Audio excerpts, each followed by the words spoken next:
माझे डोळा जडो तुझी मूर्ती रखुमाईच्या पती सोयरिया गोड तुझे रूप गोड तुझे नाम देई मज प्रेम सर्व काळ विठू माऊलिये हाची वर देई विठू माऊलिये हाची वर देई संचरुणी राई हृदयी माझ्या गोड तुझे रूप गोड तुझे नाम देई मज प्रेम सर्व काळ तुका म्हणे काही न मागो आणिक तुका म्हणे काही न मागो आणिक तुझ्या पायी सुख सर्व आहे गोड तुझे रूप गोड तुझे नाम देई मज प्रेम सर्व काळ विठ्ठल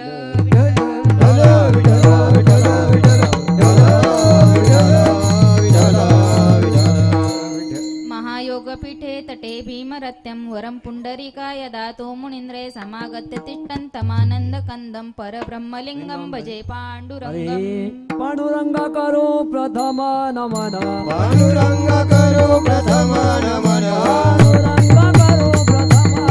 पांडुरंग करो प्रथम नमन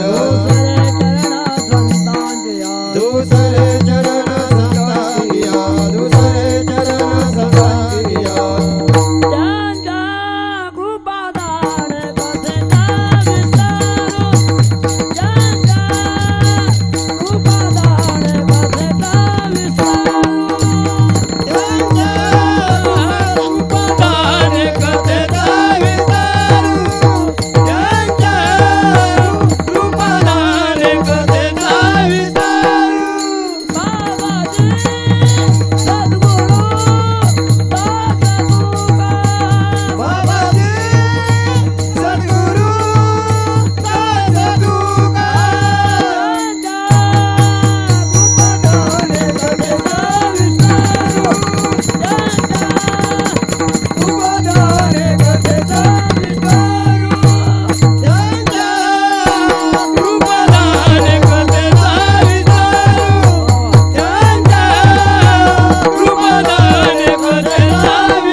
ओम नमो ज्ञानेश्वरा करुणा करा दयाला तुमचा अनुग्रह लादलो पावन झालो चराचरी विठ्ठल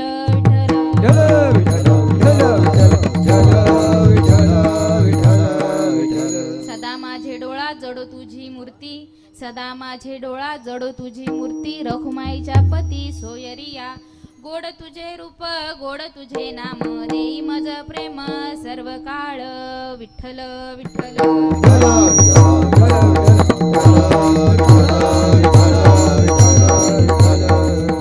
सदा माझे डोळा जडो तुझी मूर्ती रखुमाईच्या पती सोयरिया गोड तुझे रूप गोड तुझे नाम देई मज प्रेम सर्व काळ प्रस्तुत कीर्तन रूपी सेवेकरता निवडलेला अभंग अखिल कोटी ब्रह्मांड नाकाणी भूतलावर जन्माला आलेल्या जड जीवांचा उद्धार करण्यासाठी देहूच्या असे सुप्रसिद्ध निवासी जगद्गुरु जगत वंदनीय देवमान्य संत सम्राट वैराग्य भूषण तुकोबाराय यांचा उत्कृष्ट असा 4 चरणाचा हा अभंग आहे माय बापांनो। आज काय आहे तर आज वर्धापन दिन म्हणजे 1.5 दिवसीय हा नामयज्ञ सोहळा म्हणजे सप्ताह उद्या काळा याच्या आरती उद्या काळा म्हणजे आजचा हा चालू आहे हा सप्ताह चालू आहे बाबा हा वर्धापन दिन आहे आज या ठिकाणी माझ्या महादेवाच्या मंदिरामध्ये शंकर विष्णू व गणपती मूर्तीचा वर्धापन दिन सोहळा आणि त्या निमित्ताने ही कीर्तनाची सेवा माझ्या वाट्याला आली। माझ्या कीर्तनाचे सेवेकरी असतील सौ सुजाता फडके सौ बेबी फडके सौ संगीता फडके सौ सुनीता पाटील सौ वासंती म्हस्कर या सर्वांच्या सौजन्याने ही त्या महिलांनी मला सेवा दिली। महिला मंडळ त्यांच्यासाठी एकदा टाळ्या झाल्याच पाहिजे कारण की ज्यावेळेस महिलेला वाटते का आपल्यासारखी महिला पुढे यावी तिच्या अंतःकरणामध्ये ती सेवा वृत्ती ज्यावेळी प्रवृत्त होते आणि ती सेवा जर एखाद्या महिलेला दिली तर याच्यासारखी अभिमानाची गोष्ट दुसरी नाहीये बाबा. कारण की आपल्यासारखा कोणतरी पुढे जातो हे सर्वांनाच पाहवत नाही बाबा. आणि महिलेने तर महिलेला पाठिंबा दिला तर तुमचा आमचा हात कोणीही धरू शकत नाहीये. म्हणून मी सर्वांची शतशः आभारी आहे. आणि त्याचप्रमाणे मला ही सेवा, मला तर वाटते आता पंढरपूरच्या वारीला 1 वर्ष होईल. आमचे बाबा जे आहेत, माझ्या जाऊबाईचे वडील लक्ष्मण फडके, हे आमचे बाबा आहेत, दिंडीला आमच्या सोबत असतात. दोन्ही दिंड्या आमच्या सोबत ते पायवारी ते करतात. आणि त्यावेळेस गेल्या वर्षी त्यांनी ही सेवा माझ्या वाट्याला दिली होती. बाई तुझा एक तरी कीर्तन आमच्या गावामध्ये लावीन. 1 वर्ष झाला ह्या गोष्टीला. आणि 1 महिन्यापूर्वी घरी देखील येऊन गेले बाबा. का बाई मी सांगते हा, म्हणजे मला सांगायचं काय बाबा, आपल्या माणसाला असं वाटतं की आपल्या माणसांचं कीर्तन लावावं. आपल्या माणसांना आपलीच एक लेक आहे, आपलाच एक मुलगा आहे, यांना पुढं हाणणं हे काम, ही वासना ज्यावेळी मनामध्ये येते बाबा, याच्यासारखा मानवता धर्म दुसरा कुठलाच नाहीये. कारण की ही वासना, ही जी प्रवृत्ती आहे, ही जर आपल्या मनामध्ये आली की आपलीच लेक पुढे झाली पाहिजे, आपलाच लेकरू पुढे झाले पाहिजे, याच्यासारखी चांगली गोष्ट नाहीच आहे बाबा. की आपल्याला वाटलं पाहिजे आपल्याच भागातला कोणतरी आहे, आपल्याच भागातली कोणतरी ती आहे, तिचं नाव लौकिक व्हावं, त्याचं नाव लौकिक व्हावं. नाहीतर बाबा आपण फोन करतो, बाहेरवरून कीर्तनकार बोलवतो, कीर्तनकार बाहेरवरून बोलवायचं नाही असं नाही, बोलवायचंच आहे. परंतु आपल्या क्षेत्रामध्ये जे कीर्तनकार असतील, भजनकार असतील, संगीतकार असतील, गायक असतील, वाजवणारे असतील, अहो ते पण खूप श्रेष्ठ असतात. तर तसं जर पाहायला गेलो तर बाहेरचं वाजवणारं बोलवलं आणि या दोघांना तिथे समोर बसवलं तर कोण चांगलं वाजवेल हो? मी पाहिलेलं आहे नवीन पनवेलच्या सप्त्यामध्ये, दोघांची ही वाजवणी पाहिली आहे बाबा. समोरच्याला घाम फुटला असं त्यांनी वाजवलं. मग आपल्याकडे कलाकार कमी आहेत का बाबा? खरंच आपल्याकडे खूप कलाकार आहे, परंतु त्या कलाकारांची किंमत आपल्या माणसांना पाहिजे. आणि ती किंमत आज बाबांनी माझ्यासाठी केली. खरंच मला अभिमान वाटते की बाबांची आणि माझी ओळख झाली. बाबा माझ्या नात्यातले कुठले तरी आले आणि बाबांनी ही सेवा माझ्या वाट्याला दिली. मी बाबांची, लक्ष्मण बाबांची शतशः आभारी आहे. त्याचप्रमाणे आमच्या ताईंचे भाऊ गोपीनाथ फडके भाऊ यांनी देखील ही सेवा ज्यावेळी दिली त्यावेळेस मला फोन वगैरे केले, त्यांची देखील शतशः आभारी आहे. त्याचप्रमाणे या कार्यक्रमाचे जे नियोजन करतात आमचे सर गणेश सर इथे बसले आहेत, त्यांचा नेहमीच आशीर्वादाचा हात माझ्या पाठीशी आहे, माझे गुरुच आहेत ते. आणि त्यांनी देखील ज्याप्रमाणे मी म्हटलं की आपला माणूस पुढे आला पाहिजे, याच्यासाठी आमच्या सरांची खूप खटपट असते. आणि खरंच आपल्या भागातले कीर्तनकार ते ठेवतात, आपल्या भागातले जे भजनी संगीतकार असतील त्यांचे कार्यक्रम सर ठेवतात नवे नवे, त्यांना पुढे नावलौकिक त्या सरांच्या मुले येतो. खरंच मी शतशः आभारी आहे की सरांचे सारखे गुरुवर्य मला लाभले. त्याचप्रमाणे आमच्या काकांनी, सुरेश महाराजांनी देखील मला फोन केले, त्यांचे देखील मी धन्यवाद आणि धन्यवाद मानू इच्छिते.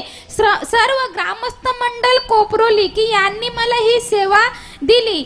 ही सेवा तुमच्या मुले माझ्या वाट्याला आले. मी तुमची सर्वांची, ग्रामस्थ मंडळ, महिला मंडळ, सर्वांची शतशः आभारी आहे बाबा. विठ्ठल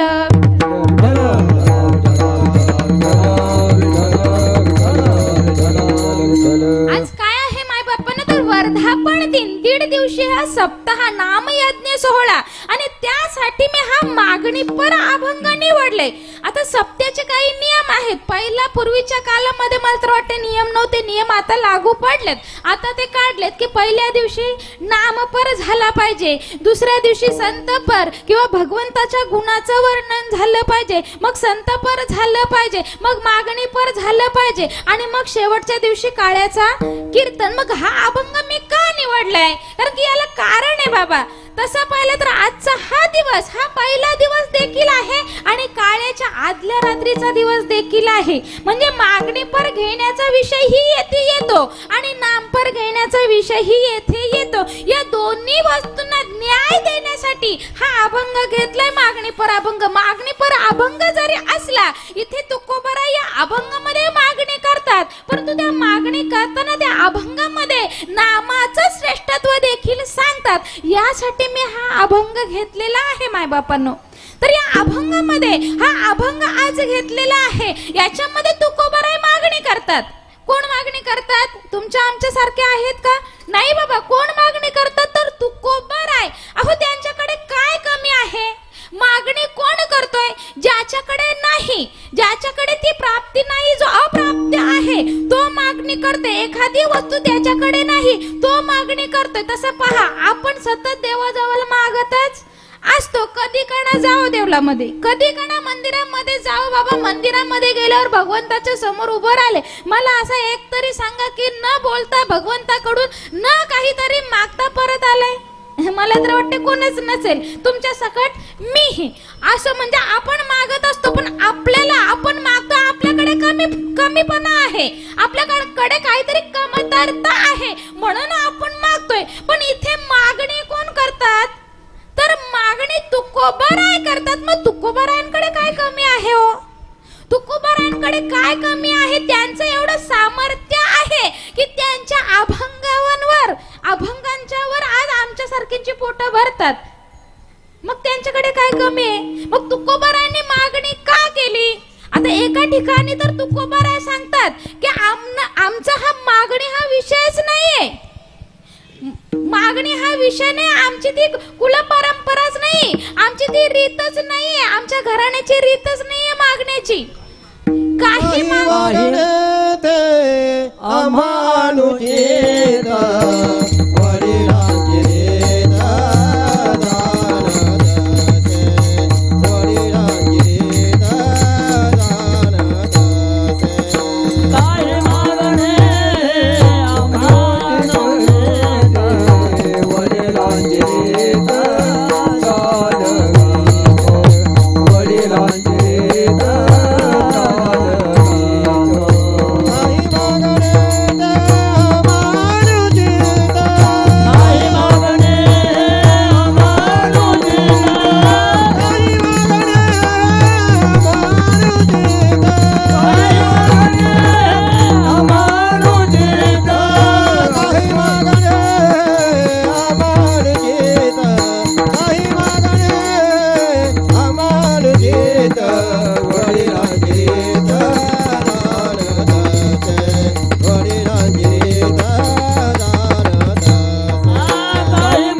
परंतु त्यांनी देखील भगवंत स्वतः त्यांना विचारत होता की तुम्हाला काय पाहिजे तुम्ही मागा, परंतु त्यांनी मागितलं नव्हतं तरी देखील भगवंतांनी दिलं. ती कथा सर्वांना माहित आहे. मग वल्लभांनी त्यांना परत पाठवलं आणि सांगितलं की असं मागणं मागा म्हणे, भगवंतांनी आशीर्वाद दिलाय का जा म्हणे पुत्र होईल. पुन्हा वल्लभांनी त्यांना परत पाठवलं आणि सांगितलं पुत्र मागितलाच आहे तर असा मागा की पुत्र देई गुंडा त्याचा तिन्ही लेगी तिन्ही लोकी झेंडा. असं म्हणजे त्यांची अशी रीतच नाही बाबा. भगवंत स्वतः विचारत होते, स्वतः द्यायला येत होते. आपल्याला तर द्यायला आले ना बाबा भगवंत, तर आपले झोली देखील फाटेल एवढं आपण मागत बसतो, परंतु आपल्याला येणारच नाही ना बाबा.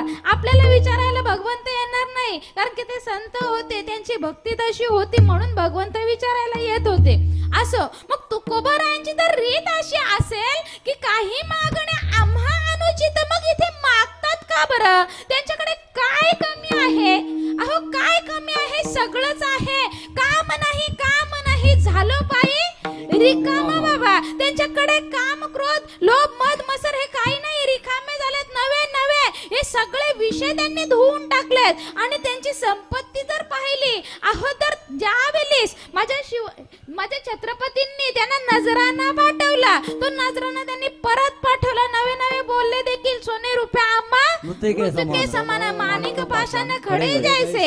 अहो ते घेतलं नाही म्हणे तुमच्याकडे काही नाही म्हणून घ्या. तर त्यांना त्या सेवेकरांना सांगितलं तुकोबारायांनी की माझ्याकडे कोण म्हणतं काही नाही. अहो त्या गोराड्या डोंगराकडे भंडारा डोंगराकडे हात दाखवला आणि अख्खा डोंगर सोन्याचा दिसला. मग तुकोबारायांना काय कमी होतं?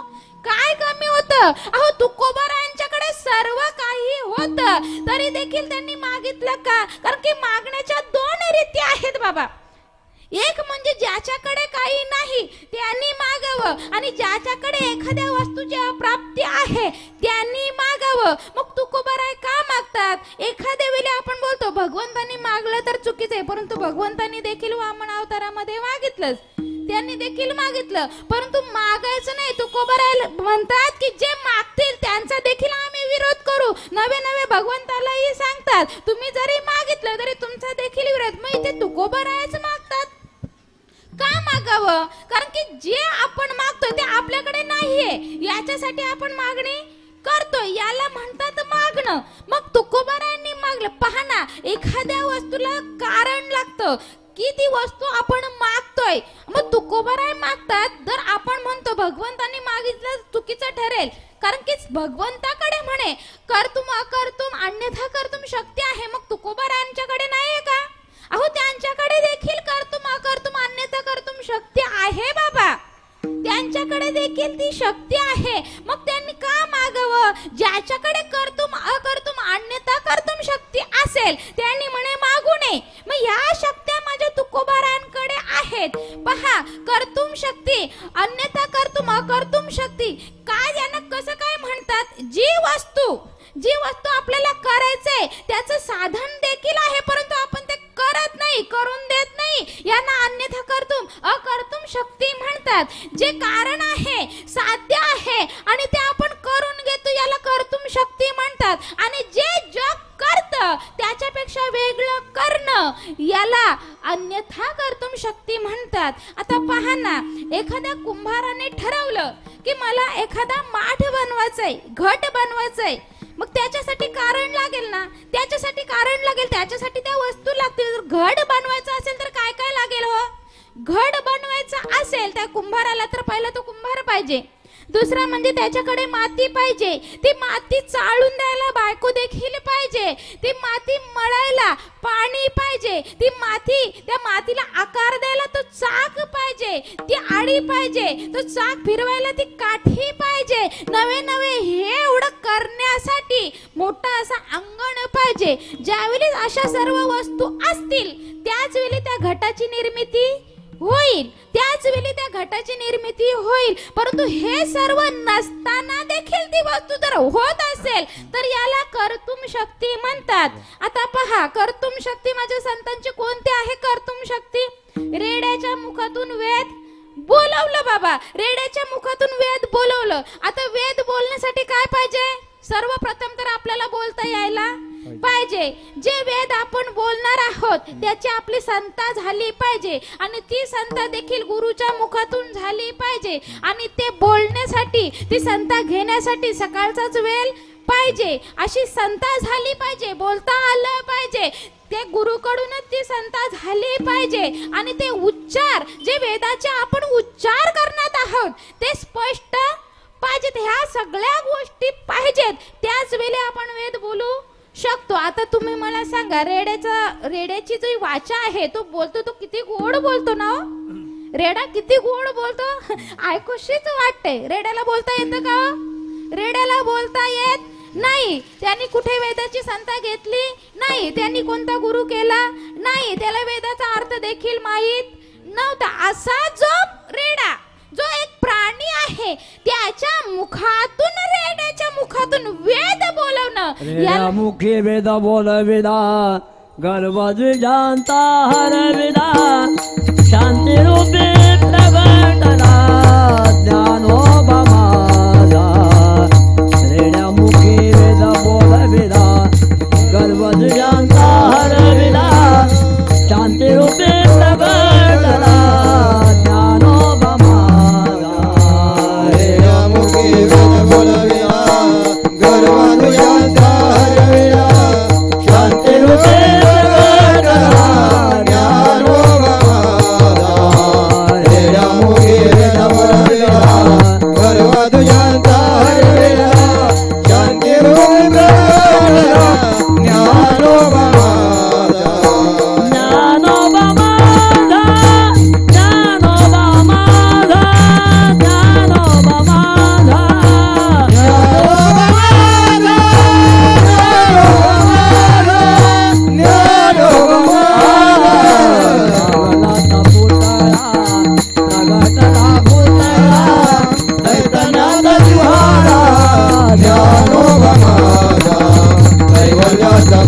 भूतला प्रगटला भूतला चैतन्याचा निहारा ज्ञानोबा माझा.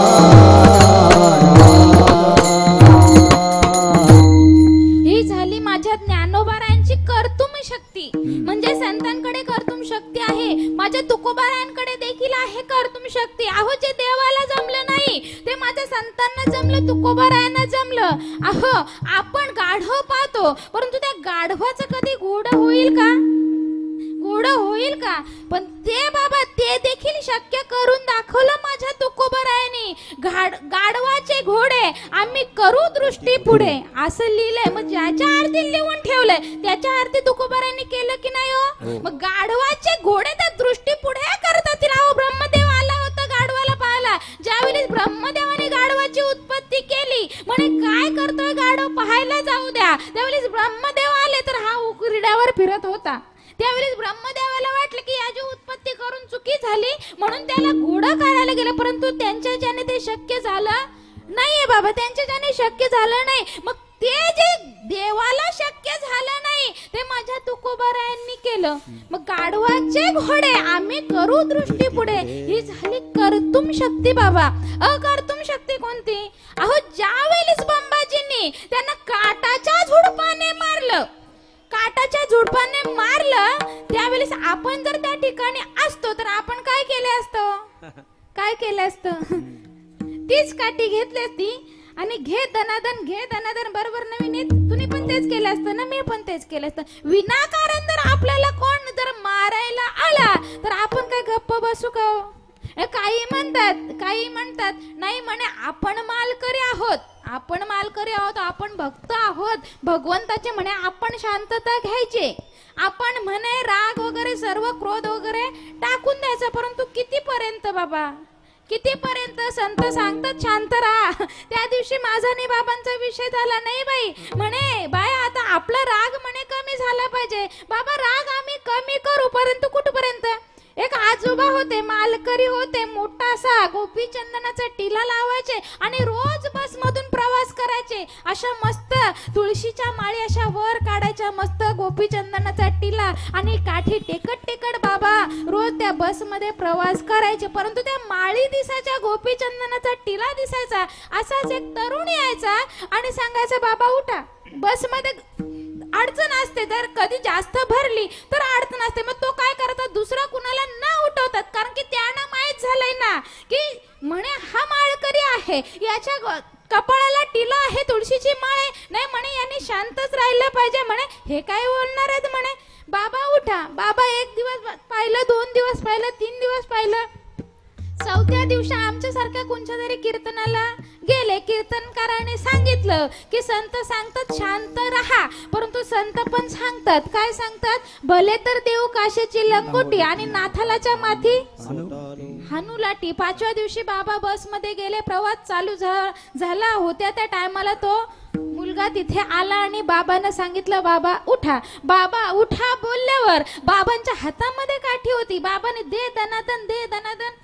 सर्व लोक टाळ्या वाजवायला लागली का? कारण की सर्वजण ते दृश्य आहे ते पाहत होते. बाबा काय करायला लागले, सर्वांना त्या मुलाला काय करायला लागला, दे दनादन, हान ही काठी, हान इकडून हान, कशी दे दनादन दे.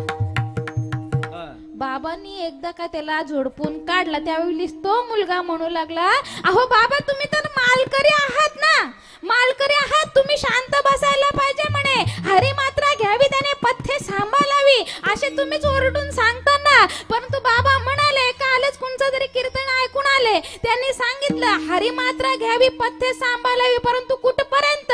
पाणी जर डोक्याच्या वरती जात असेल तर कुठेतरी आपण त्याला प्रतिबंध केलं पाहिजे ना बाबा. कालच ऐकून आलं, संतांनी देखील सांगितले, भले तर देऊ काचेची लंगोट आणि नातालाच्या माती हानू लाटे. आपल्या परमार्थाच्या आड जर कोण येत असेल, नवे आपल्याला जर ते असंच कोणीतरी समजत असेल तर त्यांची निभा कशाला वालगायची बाबा. मला सांगायचं काय बाबा, मग संत देखील सांगतात, मग त्यांची अकर्तुम शक्ती बाबा. आपण जर त्या ठिकाणी असलो तर आपण दे दनादन असो, परंतु तुकोबारायांनी तसं केलं का? बंबाजींनी काट्याच्या झुडपाने मारलं, काट्याच्या झुडपाने मारलं, परंतु संध्याकाळी बंबाजी बुवा कीर्तनाला का आले नाही याच्यासाठी पाहण्यासाठी गेलं. त्यावेळेस तो बंबाजी बुवा झोपून होते. नाही त्यावेळेस तुकोबारायांना वाटलं, तुकोबारायांनी तेलाची वाटी घेतली म्हणे, सकाळी तुम्ही मला मारलात म्हणून तुमचे हात दुखले असतील, तुमच्या हाताला म्हणे तेल लावून देतो. असे तुकोबाराय म्हणजे करण्याचं कारण होतं की नाही? कारण होतं. त्यांनी मला मारलं म्हणजे मी त्याला मारणार हे कारण तुकोबारायांच्या जवळ होतं, परंतु त्यांनी ते केलं का? नाही केलं. याला तर म्हणतात अकर्तुम शक्ती. आणि अन्यथा कर्तुम शक्ती म्हणाल तर ती कोणती? अहो एवढा मोठा गाथा आपल्यासाठी लिहून दिलाय ज्ञानेश्वरी, आपल्यासाठी लिहून ठेवलाय. ते ज्ञानेश्वरी आणि गाथा जर पाहिला अहो तर आपला माथा जर जागेवर हाणायचा असेल तर त्याच्यासाठी गाथा आहे बाबा.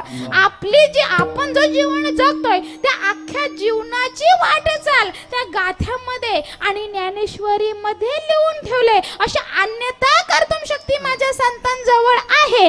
मग तरी देखील इथे मागणी का केली हा प्रश्न उत्पन्न होतोय.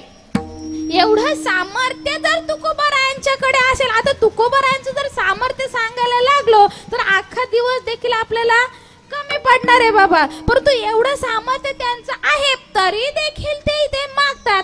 का मागतात? ते त्यांच्यासाठी मागतात का?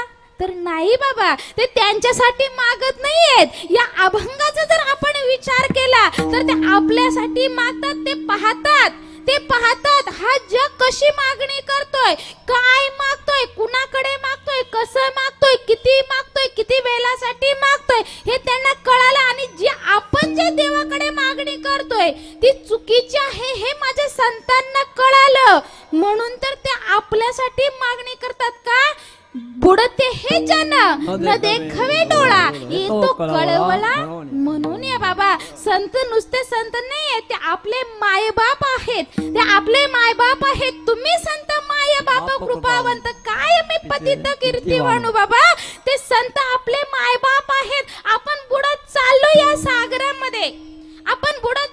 सागरामध्ये, म्हणून आपली कीव आली, त्यांना दया आली. त्याच्यासाठी त्यांनी मागून दाखवलंय की कसं मागायचंय. ते त्यांनी त्यांच्यासाठी मागितलं नाही बाबा, त्यांच्यासाठी मागितलं नाही. पहा ना मागणी कशी करायची ती तुकोबारायांच्याकडून समजून घ्यायचे. मागणी कशी करायचे? प्रेमाने करायचे, काकुळतीने करायचे. तर आपल्याला एखादी वस्तू पाहिजे असेल, आता मला पाहिजे विनीत, मी तुझ्याकडे आले, मला समजा 5,000 रुपये पाहिजेत आणि मी तुला बोलले ए विनीत चल मला 5,000 रुपये देऊन टाक, चल देशील का? रागाने बोलले तर काय बोलतो? नाही देणार. कालच पाहिलं काहीच नाही का, त्याच्याच पाठी होते दिवसभर, आईस्क्रीम पण नाही दिला खायला, तो 5,000 रुपये देईल का मला? नाही देणार. नव्हतं तिथे एकच दुकान होता. असं जर रागाने आपण मागणी केली तर तो देईल का? नाही देणार. परंतु तेच मी प्रेमाने, बाळा विनीत किती सुंदर रे तू, किती सुंदर वाजवतो, किती गोड दिसतो रे, अशी त्याची मी स्तुती केली आणि त्याला सांगितलं 5,000 रुपये दे. तो काय करेल? 5,000 रुपये द्यायच्या ऐवजी 10,000 रुपये देऊन टाकेल. म्हणजे मागण्याची पद्धत आहे. रागाने जर आपण मागितलं, पहा ना आईकडे आपण गेलो, आईकडे बाळ येतो धावत धावत, आई मला पैसे दे. आई देते का? नाही देत. तेच आपण रडून मागायला लागलो, आई मला दे ना पैसे दे ना. अशी लाडाने प्रेमाने आजरून गोजरून जर सांगितले, जर 5 रुपये मागितले असले तर आई 10 रुपये काढून देते. म्हणजे मागायचंय कसं ते तुकोबाराय सांगतात की प्रेमाने मागायचे, काकुळती येऊन मागायचे का त्याला दमदाटी करून मागायचे? नाही बाबा, दमदाटी करून मागितली तर 5,000चे 5 रुपये पण मिळणार नाही. मग ती मागणी आपली चुकले. आपण देवाकडे जातोय, प्रेमाने मागतो का काकुळतीने मागतो का?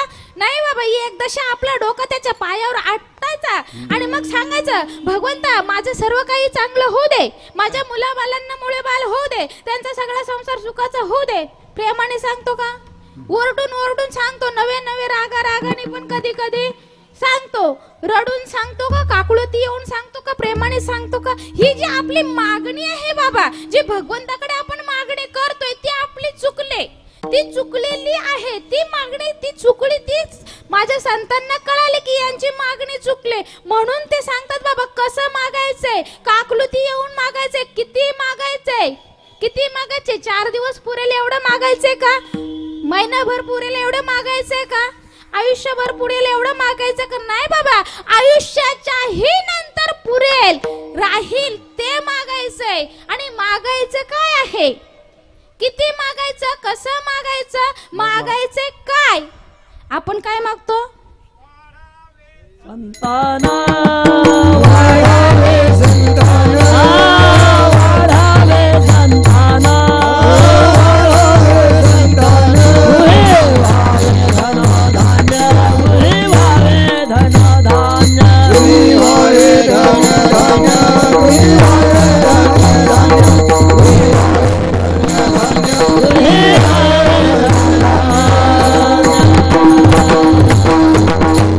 खूप सुंदर.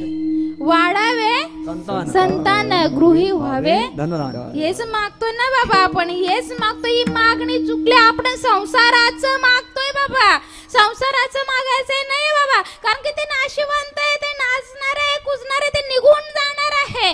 राहणार काय, शाश्वत सुखाचं मागा ना तुम्ही, पारमार्थाचं मागा, प्रपंचाचं काय मागता. म्हणजे ती मागणी देखील आपली चुकलेली आहे. किती मागायचंय तर आपण म्हणे मरेपर्यंत राहू दे एवढंच मागतो, पण नंतर मेल्यावर चार लोकांनी आपली चांगली आठवण काढली पाहिजे. ज्यावेळेस आपण मरतो ना आपल्यासाठी देश रडला पाहिजे. देश नाही रडला तरी चालेल, जिल्हा रडला पाहिजे. जिल्हा नाही रडला तरी चालेल, राज्य रडला पाहिजे. राज्य नाही रडला तरी चालेल, राष्ट्र रडला पाहिजे. राष्ट्र नाही रडला तरी चालेल, तालुका रडला पाहिजे. तालुका नाही रडला तरी चालेल, गाव रडला पाहिजे. गाव नाही रडला तरी चालेल, कुटुंबीय रडली पाहिजेत. कुटुंबीय नाही रडली तरी चालतील, घरातली माणसं रडली पाहिजेत. असं मरायचंय बाबा. म्हणे का मरण्याचे सारे, तुका म्हणे का मरण्याचे सारे,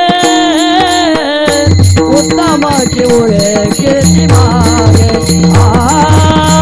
उत्तमाची उरे कीर्ती मागे, तुका म्हणे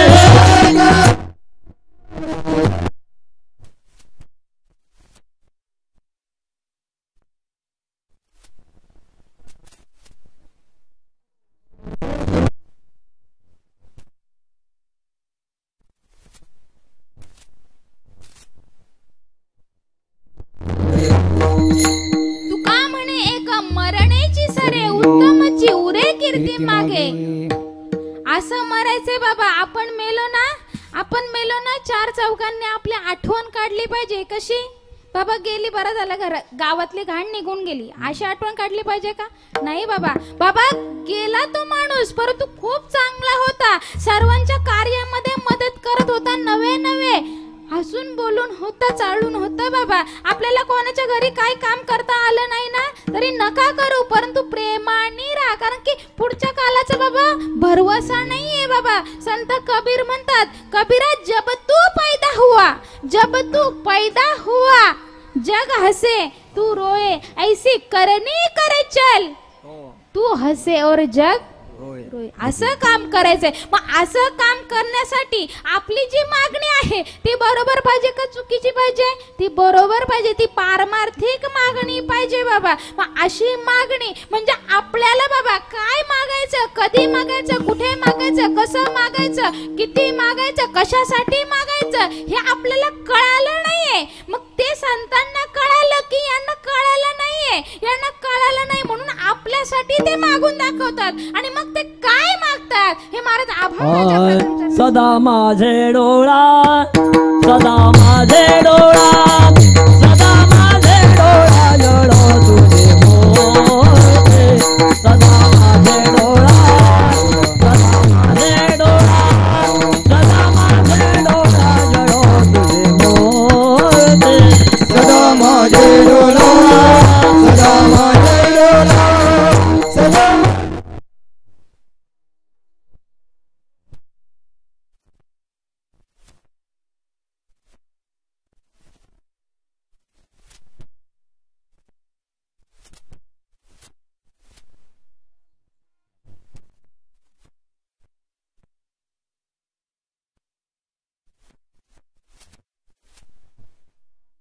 कुमारिका पति कोयरिया,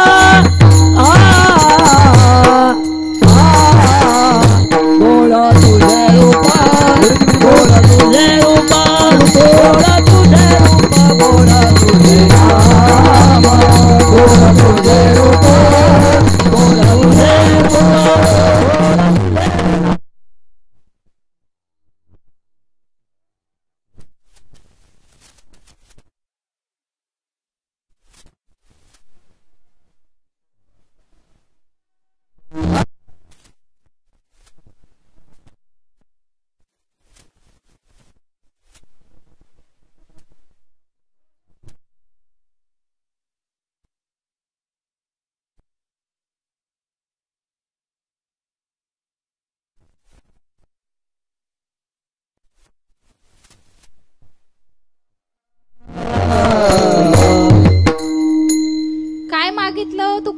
मागणी कशाची मागणी केली? धनधान्य मागितलं का? नाही बाबा, काय मागितलं? सदा माझे डोळा जडो तुझी मूर्ती रखुमाईच्या पती सोयरिया. काय सांगितलं? मागणी, पहिला मागणीचा जो पहिला शब्द आहे तो शब्द काय म्हटले होते? सदा. काय तो शब्द कशा काय उच्चार केलाय? सदा. सदा म्हणजे कायमचा, नेहमीचा. की वर्षाचं मागितलंय, महिन्याचं मागितलंय, 4 वर्षाचं मागितलं नाही बाबा. मागणी केले. कशी मागणी केली? सदा सदैवयाचा मागणी केले. अशी मागणी केले की गेल्यानंतर ही ती मागणी राहील, अशी मागणी आहे बाबा. काय सांगितलंय? सदा. आणि पुढे म्हटलंय माझे, सदा माझे डोळा जडो तुझी मूर्ती. आता डोळा सांगितलंय बाबा, सदा माझे डोळा. आता काही ठिकाणी तो मला जरा हे झालं होतं की नक्की डोळा आहे की डोळे आहे. तर सरांनी मला सांगितलं की शब्द आहे डोळा. डोळा म्हणजे आता डोळे बोलले असतो आपण, तर डोळे जर ह्या शब्दाचा अर्थ पाहिला असता, या अभंगामध्ये डोळा शब्द आहे. डोळे आहे का? डोळे असते तर हे डोळे. मग कोण काय म्हटलंय? डोळा. मग या डोळा या शब्दाचा अर्थ आपण लावू ज्ञान. ज्ञान दे म्हणे. काय दे? सदा माझे डोळा. मला डोळा म्हणजे मला ज्ञान दे. कसं ज्ञान दे? अहो, अर्जुनाने देखील सांगितलं होतं कुरुक्षेत्रावर की मला या चर्मचक्षुनी भगवंत तू दिसत नाहीये, मला या चर्मचक्षुनी तुला ओळखता येत नाही, त्याच्यामुळे मला ही दृष्टी नको. तर मला काय दे म्हणे? मला काय दे? तर मला चर्मचक्षु नकोय, मला दिव्य दृष्टी दे. त्या दिव्य दृष्टीने मला म्हणजे ज्ञानाची दृष्टी दे की त्या ज्ञानाने मला तुझी ओळख होईल. मग इथे महाराज सांगतात, सदा माझे डोळा जडो तुझी मूर्ती. मला ज्ञान दे, मला ज्ञान दे तुला पाहण्याचं. मी फक्त आणि फक्त तुला मूर्तीत पाहतोय. आपण फक्त आणि फक्त भगवंताला मूर्ती पुरता पाहतोय, नवे नवे मंदिरा पुरता पाहतोय. परंतु भगवंत तेवढाच आहे का? मूर्ती पुरताच आहे का? मंदिरा पुरताच आहे का? नाही बाबा, भगवंत तेवढाच नाही. भगवंत तर जलस्थळे काठी विठ्ठल जलस्थळे भरला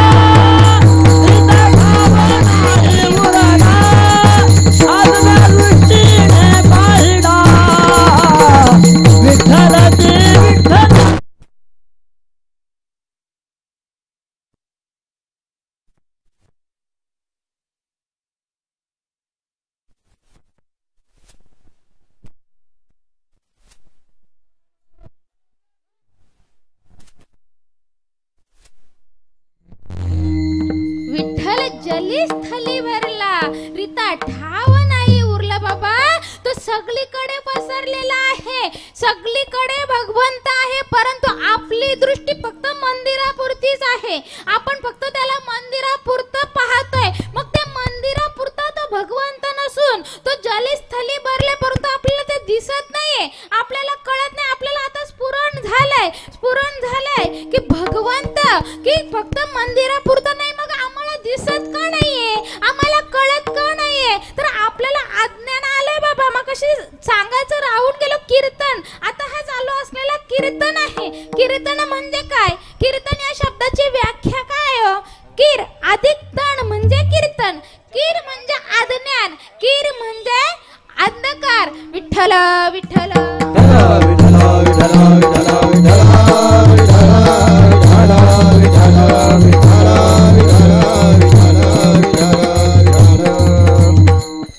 कीर म्हणजे अज्ञान, कीर म्हणजे अंधकार. मग तो अंधकार म्हणजे कीर बाबा. मग पुढचा शब्द आहे तण. कीर तण. तण म्हणजे काय? तण म्हणजे शरीर. मग या शरीरातला अज्ञान, या शरीरातला अंधकार ज्याच्याने दूर होतो या नाम कीर्तन. कीर्तन चांग, कीर्तन चांग, होय अंग हरि रूप, होय अंग हरि रूप, होय अंग हरि रूप. कीर्तन चांग, कीर्तन चांग, होय अंग हरि रूप, होय अंग हरि रूप, होय अंग हरि रूप. आपण कुठला विषय चालला होता? तर डोला म्हणजे ज्ञान. मग कीर्तन, मग ज्ञान आणि कीर्तन. कीर्तन आणि ज्ञान या शब्दाचा काय अर्थ आहे? काय समन्वय आहे? अहो, कीर्तन म्हणजे तर ज्ञान ना बाबा. आता काही लोक आपला भ्रम करतात की भगवंत म्हणे मंदिरापुरताच आहे. नाही मूर्तीमध्ये फक्त भगवंत आहे. नाही पुढे जाऊन काय सांगतात? या भगवंताला असं लागतो 2 पायाचा, लागतो 4 पायाचा, लागतो, असा देखील आपल्याला भ्रम केलाय. परंतु सांगू, भगवंत 2 पायाचा पण मागत नाही ना, भगवंत 4 पायाचा पण मागत नाही. अहो, जी अख्खी सृष्टी त्यांनी निर्माण केले बाबा, आपण त्याची लेकरं आहोत. मग लेकरालाच कापायला सांगेल का तो?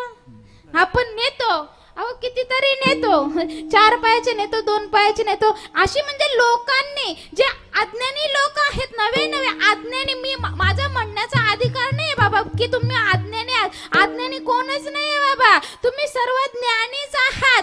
परंतु ज्यांच्याकडे ज्ञान थोडं जास्त झालंय त्याने अज्ञान पेरलंय. मग तो अज्ञान जर दूर करायचा असेल तर त्याच्यासाठी कीर्तन श्रवण केली पाहिजेत, कीर्तन ऐकली पाहिजेत, कीर्तन केला पाहिजे, ही कीर्तन देखील ऐकली पाहिजेत. कीर्तन म्हणजे काय? कीर्तन म्हणजे काय बाबा? कीर म्हणजे अंधकार, कीर म्हणजे अज्ञान, तन म्हणजे शरीर. या शरीरातला अंधकार ज्याच्याने दूर होतो त्या नाम कीर्तन. मग आता चालू आहे ते काय? यालाही कीर्तन म्हणतात. पण तो खरा कीर्तन कोणता? ही चालू आहे ही दवंडी. संतांचं म्हणणं जगापर्यंत पोहोचण्याची ही दवंडी आहे. मग कीर्तन कोणतं? ते कीर्तन सर्वांनी केलं पाहिजे. आणि आपण करतोय बाबा, आता आपण विसरलोय. आपण तो कीर्तन जो करत होतो तो विसरलोय. तुम्ही सर्व कीर्तन करत होते, तुम्ही सर्व कीर्तनकार आहात, तुम्ही सर्व कीर्तनकार आहात. आता तुम्ही म्हणाला बाय ग काहीतरी कुटी कुटी बोलायला लागली.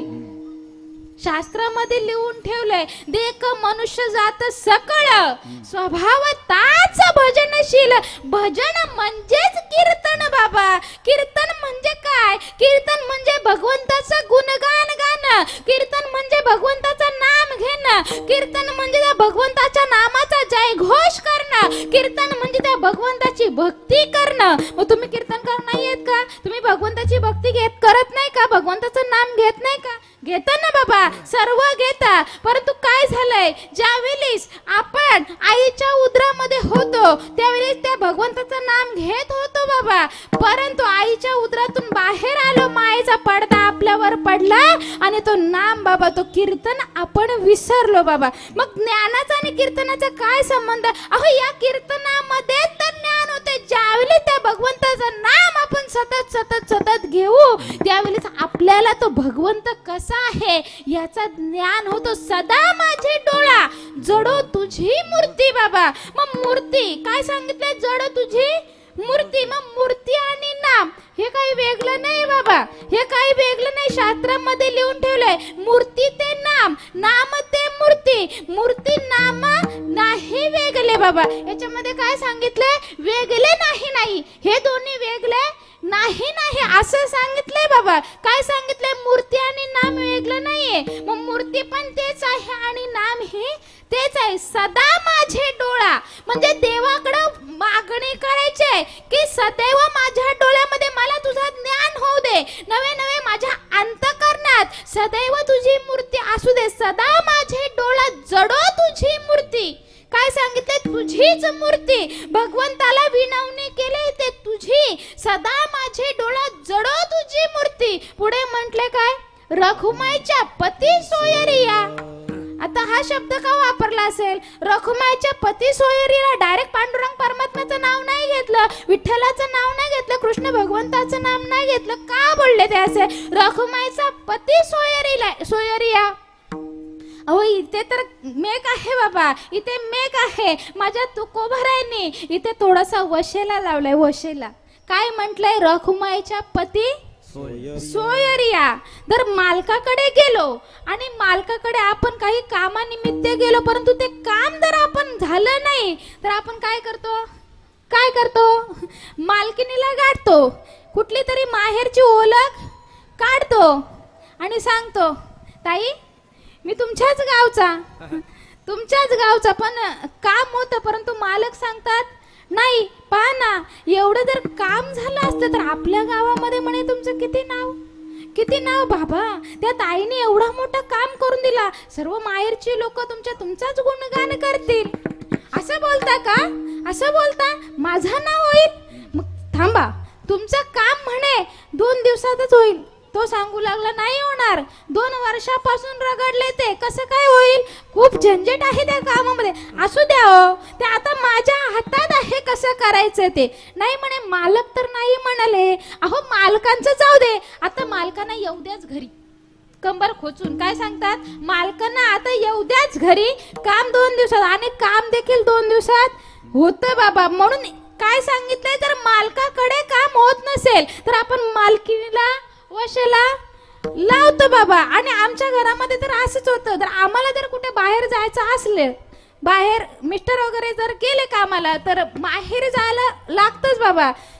आमच्या बारक्या काकांची, बारक्या सासऱ्यांची रिक्षा आहे. काकांना फोन केला, काका म्हणाले नाही जमणार, जरा बाहेर आहे. मग काकींना फोन करायचा, काकी जरा जायचं होतं, पहा ना, जरा प्रेमाने जरा सांगितलं. मग काकी सांगतात काकाला घरी येऊ देच, कसं येत नाही ते मी पाहतो. तसं भगवंताचं देखील आहे, पाय लक्ष्मीच्या हाती तिसी यावे. मग इथे वशाला लावलंय बाबा. काय म्हटलंय, रखुमाईच्या पती सोयरिया. मग आता सोयरा हा शब्द का वापरलाय हो?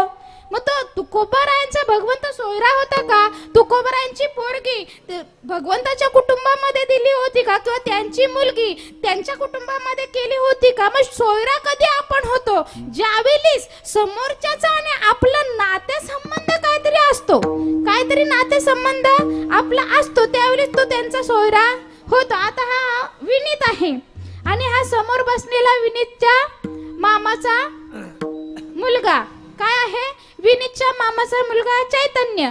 चैतन्य हा विनीतचा कोण, मामाचा मुलगा. याच्यामध्ये काय झाला, नातं झाला. कुठून नातं झाला, विनीतची आई, सॉरी विनीतचे जे वडील आहेत त्यांची बहीण, विनीतच्या वडिलांची बहीण, ते कोणाला दिले, चैतन्यांच्या वडिला, बरोबर, वडिलांना. त्यांची जी आत्या ती कुणाला दिली, बरोबर, विनीत, चैतन्याच्या वडिलांना.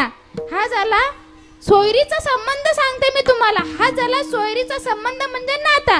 मग चैतन्य विनीतची जर आत्या, विनीतची आत्या, मग विनीतच्या आत्याचे वडील, ते विनीतचे कोण झाले, विनीतच्या आत्याचे वडील विनीतचे कोण झाले, आजोबा. मग त्याचे आजोबा ते चैतन्याचे कोण झाले, कोण झाले, आजोबा, मामांचे आजोबा, त्याचे देखील ते आजोबा झाले. थोडी किचकट भाषा आहे परंतु समजून जाईल ते. त्याचे देखील ते कोण झाले, आजोबा. मग दोन्ही देखील संबंध एक आले का नाही, आले. दोन्ही संबंध एक आले म्हणजे त्यांचा तो रक्ताचा नाता झाला, कुठेतरी तो सोयरा जुळला. मग त्यांचा तो सोयरी संबंध झाला, तो काय झाला, सोयरी संबंध. मग आता देवाने जर भगवंताला सोयरा म्हटलंय, भगवंताला जर सोयरा म्हटले, मग इथे कसं काय, मग भगवंताची कोण आत्या दिले का, कोण बहीण दिले का, कोण मुलगी दिले का, नाही. मग सोयरा संबंध कसा झाला हो भगवंताचा, सोयरा संबंध तुकोबारायांशी कसा झाला, जे सोयरा संबंध झाला कसा झाला. आता ही जे अख्खी पृथ्वीवर जी शक्ती आहे ती कोण आहे हो, शिव आणि शक्ती, ही दोघ जण आहेत, बरोबर, प्रकृती आणि पुरुष, शिव आणि शक्ती. म्हणजे माझा पांडुरंग आणि माझी रुक्मिणी माता. माता पांडुरंगापेक्षा त्या प्रकृतीशी आपला जास्त संबंध आहे की पुरुषाशी, बोला बोला. माझा एवढा अभ्यास नाहीये की तुम्हाला मी प्रश्न विचारू शकते, परंतु असंच एक आपला संबंध पुरुषाशी कमी आणि प्रकृतीशी जास्त आहे. पुरुषाशी जर आपला संबंध असता तर आपण जन्मल्या मुक्त झालो असतो. मग आपला संबंध पुरुषाशी कमी आणि प्रकृतीशी जास्त आहे, म्हणजे त्या मायेशी जास्त आहे. म्हणजे आपण कोणाची लेकर आहोत, त्या प्रकृतीची, त्या शक्तीची, त्या आदी माया आदी शक्ती, जे कुंडलिनी जगदंबा चैतन्य चक्रवर्तीची शोभा, जिया विश्व बिझाची या कोंबा सावली केली. मग त्या प्रकृतीशी, त्या आदी माया आदी शक्तीशी, त्या रुक्मिणी मातेशी आपला काय आहे, संबंध आहे. पहा ना, दोन वारकरी आहेत, आळंदीवरून पंढरपूरला गेले. एक गेला मोहवरून आणि एक गेला कोपरोलीवरून गेले.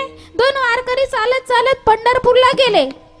ते देखील सोयरे झाले. कसे काय, आता तुम्ही तर म्हणाले यांची गावं वेगळी, नाही यांचा नात्याचा पत्त्या काय यांची आत्या वगैरे कोण दिली नाही, बहीण वगैरे दिली नाही. मग ते चालत चालत पंढरपूरला गेले दोघ जण. मग त्यांचा नाता सोयरीचा कसा झाला? कारण की ते दोघ जण आळंदीवरून पंढरपूरला कशा करता गेलेत? तर त्या एका पांडुरंगा करता गेलेत. त्याच्या मुखामध्ये जो भजन होता तोच भजन त्या दुसऱ्या वारकऱ्याच्या मुखामध्ये होता. त्याचा देह त्याचा ध्येय जो होता तो देह तोच ध्येय या दुसऱ्या वारकऱ्याचा होता. म्हणजे ध्येय जरी एक आले तरी सोयरी संबंध जुळतो. पुढे जाऊन सांगायचं झालं सोयरी संबंध कसा, तर आपण सगळे त्या आदिमाया आदिशक्तीची लेकरं आहोत. मगाशी सांगितल्याप्रमाणे जर मालकाकडे काम होत नसेल तर कुठे जावं? मालकिनीकडे जावं. आणि नाता कुठला काढायचा? सासरचा नाता काढायचा नाही बरं का, माहेरचाच काढायचा. कारण की माहेर बोलल्यावर स्त्रीला जरा जास्तच फुलका येतो. मी देखील स्त्री आहे, त्याच्यामध्ये मला कळतं. जरी सासू सासऱ्याने आणलं, नवऱ्याने आणलं तरी नाही. बाई काय सांगेल, माझ्या भावाने आणलं, नाही आमच्या पप्पांनी आणलं, आमच्या मम्मीनी आणलं. जरी सासरचं असलं, काय ग मस्त ग माल दिसते, कधी केली? नाही, माहेरावर पैसे आले होते ना थोडे, मग माहेरावरूनच. म्हणजे माहेरचा पुलका आपल्याला थोडा जास्त असतो आणि तो असलाच पाहिजे बाबा. कारण की एवढा मोठा माहेर सोडून आपण सासरी एवढ्या वर्ष येऊन नवे काही आमच्याच येऊन राहतो. आपल्यासारखं हे करतील का? पुरुष करतील का? नाही करू शकत. असो, हा भाग वेगळा.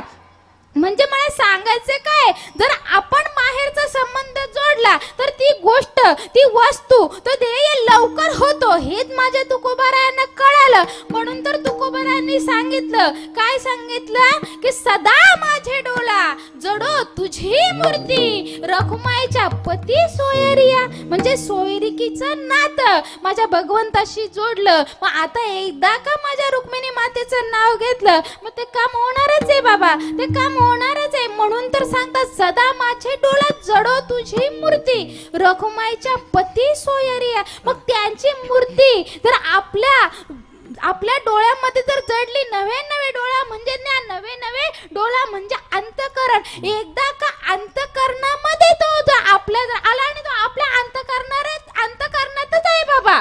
भगवंत काही दुसरा कुठे नाही बाबा. जसा तो जलिस्थली कष्टी पाशाने भरलेला आहे, जसा तो मंदिरात आहे, तसा तो आपल्या हृदयात देखील आहे. तो भगवंत आपण मंदिरापुरताच पाहतोय, पंढरपूर पुरताच पाहतो, आळंदी पुरताच पाहतोय, परंतु तोच भगवंत तुमच्या आमच्या अंतकरणामध्ये देखील देवा हे देवा हे देवा हे देवा हे देवा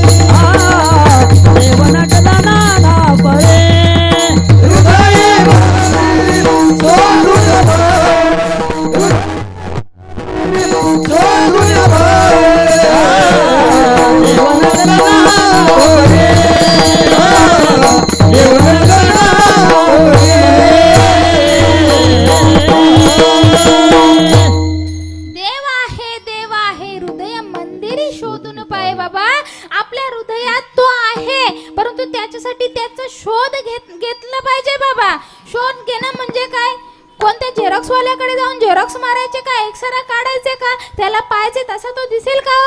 नाही दिसणार. किती दवाखाने केले, किती डॉक्टर केले, किती एक्सरा काढले, तरी तो हृदयातला दिसेल का? नाही दिसणार बाबा. चर्मचक्षुने दिसणारच नाही बाबा. त्याच्यासाठी ज्ञानदृष्टीच पाहिजे. म्हणून तर सांगते, सदा माझे डोळा जडो तुझी मूर्ती. मला तर ज्ञानरूपी जी दृष्टी आहे ती दे, आणि ती मूर्ती मी पाहीन तेव्हाच, आणि त्याच वेळी तो दिसतो बाबा, जो आपल्या हृदयामध्ये आहे. जैसा हृदयामध्ये मी रामो, असा सकळ सुखाचा आरामो. जो हृदयात आहे तो त्याशिवाय दिसत नाही. आणि मला तर वाटतंय जोपर्यंत हृदयातला कळाला नाही तोपर्यंत मंदिरातला कळेल याच्यामध्ये शाश्वती कमी आहे बाबा. कारण की ज्याच वेळी आपल्या हृदयातला दिसेल त्याच वेळी तो मंदिरातला देखील आपल्याला दिसतो बाबा. मग तो मंदिरातला आपल्याला पाहण्यासाठी त्याच्या आधी आपल्याला आपल्या हृदयातला शोधायचंय. मग त्याच्यासाठी ज्ञान पाहिजे. त्या ज्ञानाची मागणी आपल्याला त्या भगवंताकडे करायचे बाबा. आणि एकदा का त्या भगवंताला पाहायचं ज्ञान झालं बाबा, ज्ञान झालं की तो भगवंत दिसतोय बाबा. आणि तो भगवंत कसा आहे हो हे महाराज अभंगाच्या द्वितीय चरणामध्ये सांगतात. गोड तुझे रूप गोड तुझे नाम, गोड तुझे रूप गोड तुझे नाम, गोड तुझे रूप गोड तुझे नाम, गोड तुझे रूप गोड तुझे नाम, गोड तुझे रूप गोड तुझे नाम, गोड तुझे रूप गोड तुझे नाम, गोड तुझे रूप गोड तुझे नाम, गोड तुझे रूप गोड तुझे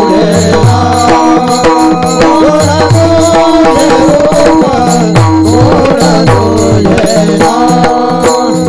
देई मज ब्रह्म सर्व काल, देई मज ब्रह्म सर्व काल, गोड तुझे रूप गोड तुझे नाम, गोड तुझे रूप गोड तुझे नाम.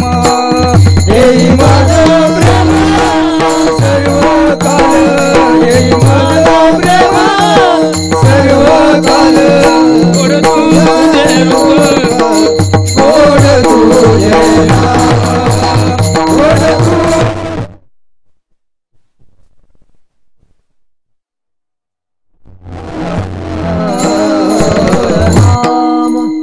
कसे आहे तो भगवंत माझे. गोड तुझे रूप गोड तुझे नाम, देई मज प्रेम सर्व काळ. कसा आहे माझा भगवंत. अहो गोड आहे माझा भगवंत. कसा दिसतो माझा भगवंत बाबा. रूप पाहता लोचनी आणि सुख झाले हो साजनी. अहो त्याचं रूप जर पाहिलं ना, माझ्या भगवंताचं रूप जर डोले भरून पाहिलं तर तो सुख आपल्याला प्राप्त होतोय बाबा. त्या आनंदाची प्राप्ती आपल्याला होतय. असं त्याचा रूप आहे. नवे नवे तर सुंदर ते ध्यान उभे विटेवरी, कर कटावरी ठेवून या. राजस सुकुमार मदनाचा पुतळा, राजस सुकुमार मदनाचा पुतळा, राजस सुकुमार मदनाचा पुतळा, राजस सुकुमार मदनाचा पुतळा, रवी शशिकळा लोपल्या, रवी शशिकळा लोपल्या, कस्तुरी मळवट चंदनाची ओढी, कस्तुरी मळवट.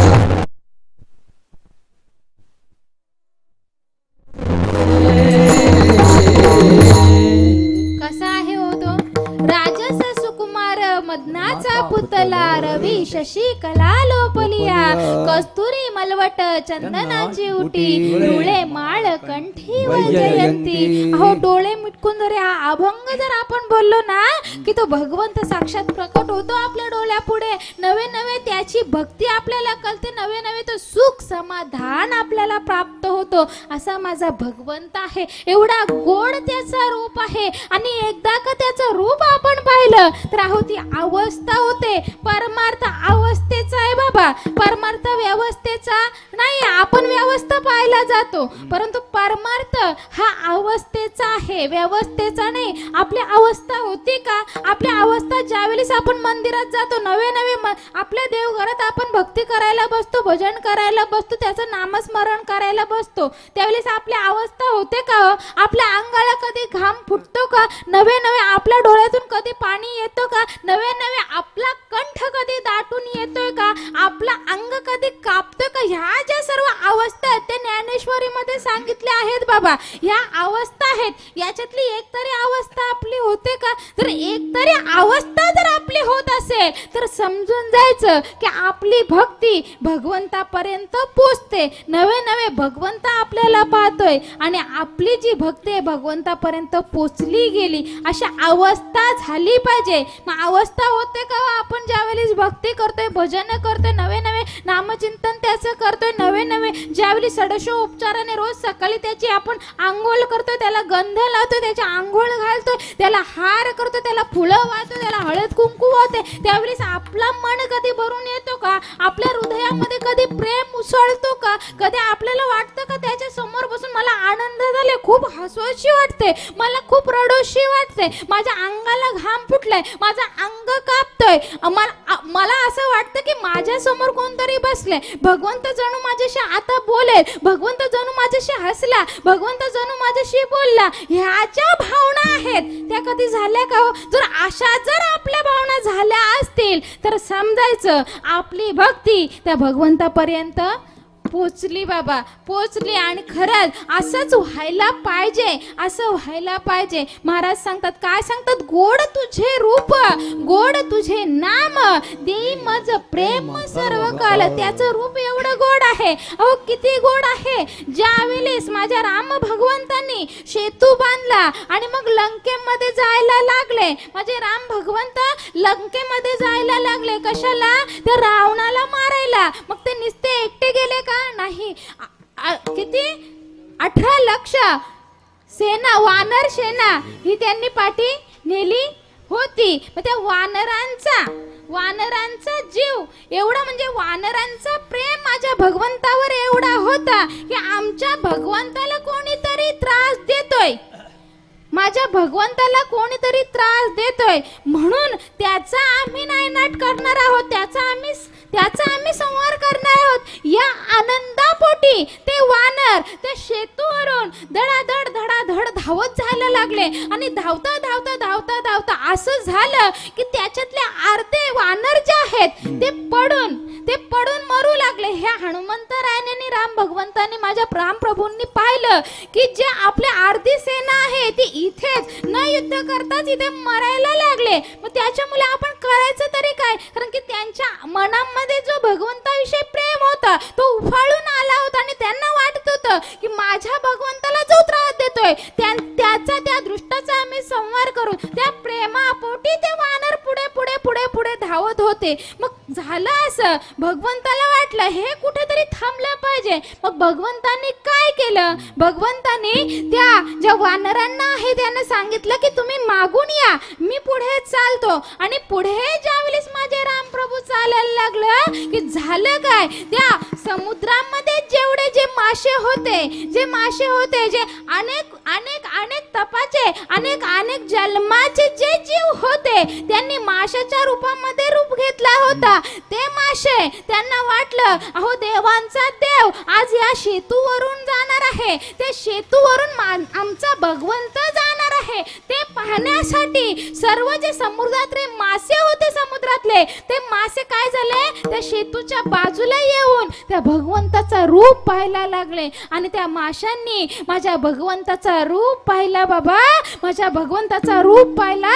आणि ते मासे बाबा तिथे तटस्थ झाले, त्यांना समाधी अवस्था प्राप्त झाली. अहो एवढा छोटासा असलेला सेतू कितीतरी लांबीचा तो झाला आणि एवढा मोठा तो झाला की त्याच्यावरून सर्वांना जाणं शक्य झालं. मला सांगायचं काय, सेतू किती मोठा झाला हे सांगायचं नाही बाबा. जे मासे तिथेशी जीव म्हणून जन्माला आले होते त्याने त्या भगवंताचा रूप पाहिला. आणि भगवंताचा रूप एकदा का पाहिला बाबा की समाधी अवस्था आहेच ना बाबा त्याला, त्यांना समाधी अवस्था प्राप्त झाली. एवढा गोड आणि एवढा मधुर रूप माझ्या भगवंताचे. गोड तुझे रूप, गोड तुझे नाम बाबा. काय सांगितलंय? गोड तुझे रूप आणि गोड तुझे नाम. कसं आहे तो नाम बाबा? अहो अमृताला टाइम नाही आपल्याकडे, थोडासाच वेळ आहे बाबा. अमृताहुनी गोड नाम तुझे देवा. किती आहे बाबा? अमृताहुनी. अमृत जेवढा गोड आहे त्याच्यापेक्षा जास्त गोड बाबा. आणि तो नाम काय साधा सुद्धा नाही बाबा. एकदा का आपण त्या भगवंताचं नाम घ्यायला लागलो की काय होतं, मुखी नाम हाती मोक्ष, ऐशी साक्ष बहुतांची. कोणची साक्ष आहे बाबा? संतांनी साक्ष दिले. एवढा सामर्थ्यवान तो नाम आहे, परंतु ते आपल्याला कधी कधी कळत नाहीये बाबा. कधी कधी कळत नाही. नाम आणि नाव याच्यामध्ये आपण जो फरक आहे तो फरक आपल्याला कळत नाही. नाम वेगळा असतो आणि नाव वेगळा असतो. नाम म्हणजे काय आणि नाव म्हणजे काय? या देहाला ठेवतात त्याला नाव म्हणतात, या देहाला सुप्रिया बोलतात, या देहाला विनीत बोलतात, या देहाला चैतन्य बोलतात. या देहाला ठेवतात त्याला नाव बोलतात.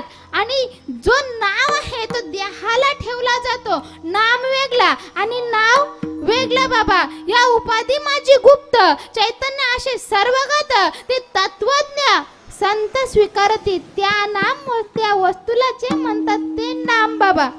या देहाला ठेवतात ते नाव बाबा. उपजलिया बालकाशी नाव नाही तये पाशी, ठेवलिया नावाशी हो देत उठे. त्याला म्हणतात नाव, त्याला म्हणतात नाव. मग आपण नाव आणि नाम याच्यातला फरक जाणूनच घेत नाही बाबा. आपण जे भगवंताचं जो नाव आहे त्याच्यामध्येच आपण गुंग झालोय बाबा. राम कृष्ण हरी गोविंद हे भगवंताचं नाव आहे बाबा. भगवंताचा हा नाव आहे. ते भगवंताने त्या उपाध्या घेतल्यात. कशासाठी घेतल्यात? आपल्यासाठी घेतल्यात. कोण म्हणे आम्ही पांडुरंगाचे भक्त आहोत, कोण म्हणे आम्ही रामाचे भक्त आहोत, कोण म्हणे आम्ही शिवाचे भक्त आहोत, कोण म्हणे आम्ही शक्तीचे भक्त आहोत. अहो इथून तिथून जर पाहिलं तर तो भगवंत एकच आहे. त्या उपाध्या आहेत बाबा त्याच्या. त्याने अनेक रूप आपल्यासाठी घेतलेत. आता पहा ना, सोनं आहे, सोन्याचे हे मंगळसूत्र आहे, सोन्याच्या बांगड्या आहेत, सोन्याचे कानातले आहेत. परंतु याच्यामधून ह्या वस्तू त्या घडवल्यात, परंतु याचा मूळ तत्व काय आहे? जर सोनं नसेल तर ती वस्तू घडेल का? नाही घडणार. मग मूळ तत्व सोनं आहे, तसाच मूळ तत्व तो भगवंत आहे.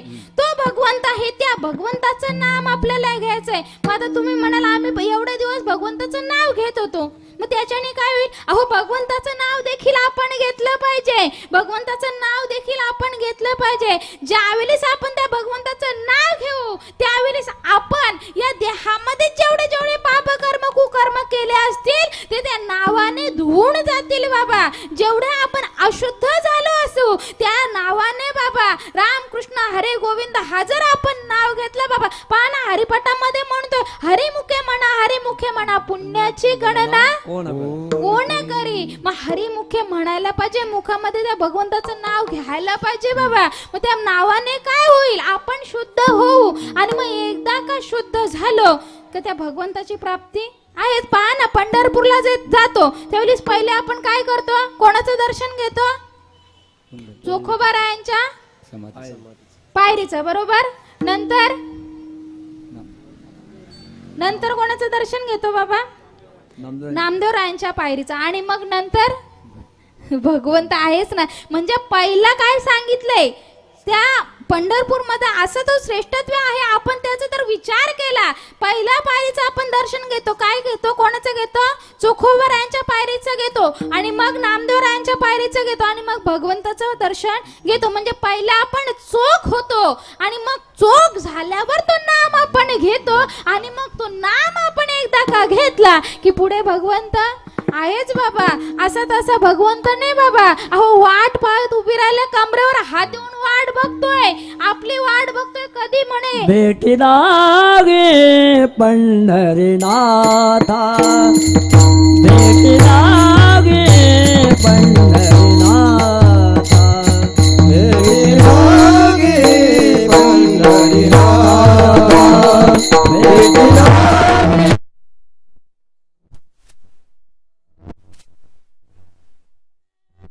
मला व्यथा जीवाला गडी तळमळ व्यथा, भेटी लागे पंढरीनाथा.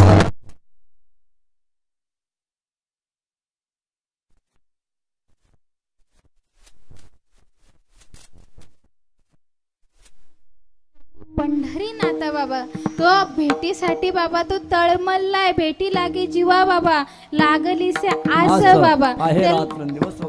वाट तुझी बाबा. तो भगवंत आपली वाट पाहत बसले. आता किती दिवस राहिलेत बाबा आपल्याकडे?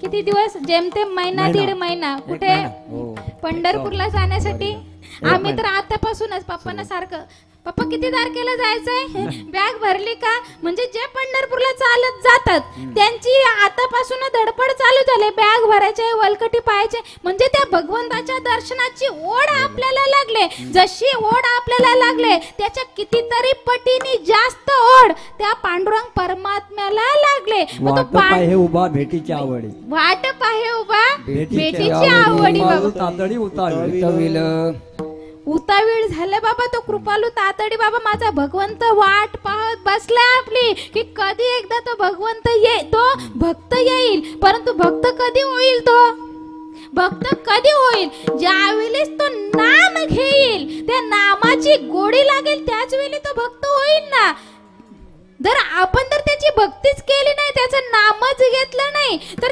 त्याला आपली ओढ लागेल का नाही लागणार बाबा जरी संत सांगत असतात की कोणीही येईल त्याला सगळ्या खटनटे यावे शुद्ध होऊन जावे चोखा मेलावे दवंडी पिटी व्हावे चोखा मेला काय सांगतात भगवंत संत भगवंताला सांगतात त्यांचा अधिकार आहे दमदाटी करतात भगवंताला भगवंता पहा कोणीही येईल म्हणे पंढरपूरला त्यांना सगळ्यांना म्हणे दर्शन द्यायचं सगळ्या तुमच्याकडे तो अधिकार आहे म्हणे त्यांचा सगळ्यांची त्यांची नौका ही पार झाली पाहिजे कोण संत दमदाटी करतात कोणाला भगवंताला पहा भगवंता कोणी येईल सगळ्यांना शुद्ध करायचं त्यावेळेस भगवंत हो बोलतो परंतु भगवंत मनातल्या मनात बोलतो ते करायचे की नाही ते मी नंतर पाहून घेईल पहा ना जर आपण साड्यांचा जर सेल असेल साड्यांचा सेल आपण जातो पनवेलला जातो बाजारात जातो आता भरपूर सेल झालेत आता तर एवढे सेल झालेत की मोठी दुकानं तशीच ओसाड पडलेत आणि सेलमध्ये लोक जायला लागलेत महिला मंडळ आपला विचार करा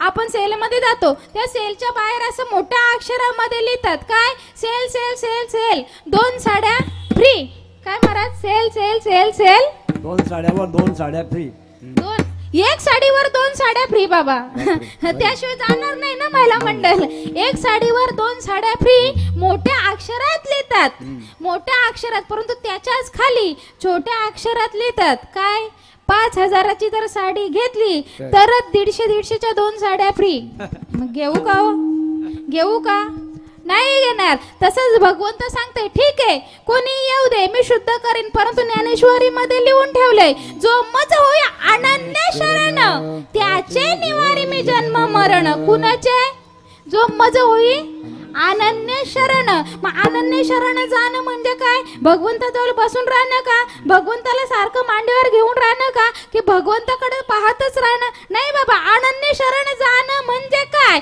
त्या भगवंताचं भजन त्या भगवंताची भक्ती सतत करणं मग आता महिला मंडळ म्हणतील बाई ग तुला बरं आहे रिकामी बायाने काम ग काय असं काही नाही मला पण काम आहेत मग काम म्हणतात की तुम्ही रिकामे आहेत त्याच्यामुळे तुम्हाला हरिपाठाला कीर्तनाला वगैरे जायला जमतो त्याच्यामुळे तुम्हाला म्हणे जायला जमतो आमच्या घरी खूप कामं असतात त्याच्यामुळे आम्हाला म्हणे जमत नाही त्याची भक्ती करायला जमत नाही कोण म्हणते तुम्हाला संसार सोडा कोण म्हणते तुमची कामं टाकून द्या आणि भगवंताची भक्ती करा अहो कामामध्ये काम काही म्हणा राम राम भांडी घासताना त्याचं नाम घ्या कपडे धुताना त्याचं नाम घ्या नवे जेवण बनवताना त्याचं नाम घ्या जेवण बनवताना तर त्याचं नाव जर तुम्ही घेतलं त्याचं नाम जर तुम्ही घेतलं अहो सत्यनारायणाचा जसा प्रसाद होतो तसा तो जेवण गोड लागतो गोड परंतु तोच जर जेवण आपण त्याचं नाम न घेता काहीतरी कटकट करता जर केलं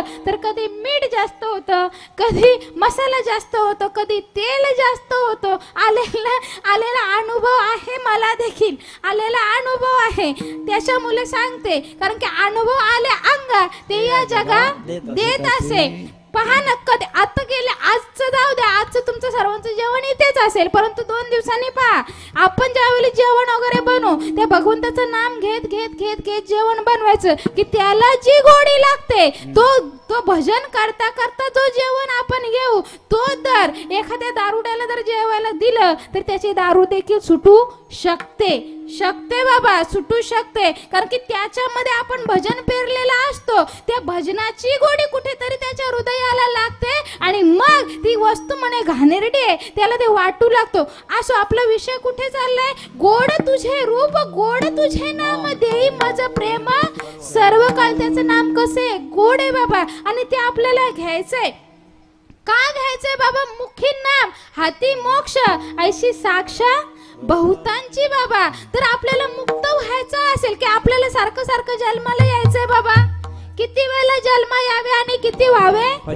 फजित बाबा. आणि पुन्हा जन्म तर जन्माला जर यायचं असेल तर मी सांगेन कोणाला वाटत असेल जन्माला यावं त्यांनी भगवंताला प्रार्थना करायची की मनुष्य देहामध्येच आम्हाला जन्माला घाल. नवे नवे मनुष्य देहामध्ये जर जन्माला घालत असेल तर हरिभक्ताच्या घरी जन्माला घाल की ज्याच्याने तुझी पूजा आमच्याच्याने घडेल. ना तर तो जन्म जन्म याच्यासाठी देवा तुझी चरण सेवा साधावया बाबा. मग अशासाठी जन्माला आलो तर ठीक आहे. तर पण आपण दुसऱ्या कोणत्या योनीमध्ये जन्माला आलो? पशुच्या पक्ष्यांच्या तर जमेल का?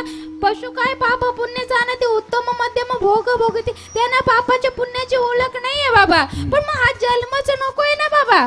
किती वेळा जन्म यावे आणि किती व्हावे फजिती. किती फजिती करून घ्यायचे. मग याच्यासाठी ती फजिती आपली न होण्यासाठी त्या भगवंताचं नाम घ्यायचंय त्याचं प्रेम आपण मागायचंय त्याच्याकडे. म्हणून एकदा आपण त्या भगवंताचा भजन घेऊया. विठोबा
गोड तुझे रूप गोड तुझे नाम देई मज प्रेम सर्व काल. मग तो प्रेम मागायचंय बाबा आपल्याला. मग तो प्रेम कोणाकडून मागायचंय हे महाराज अभंगाच्या तृतीय चरणामध्ये सांगतात. विठू माऊली हाची भर देई विठू माऊली हाची भर देई विठू माऊली हाची भर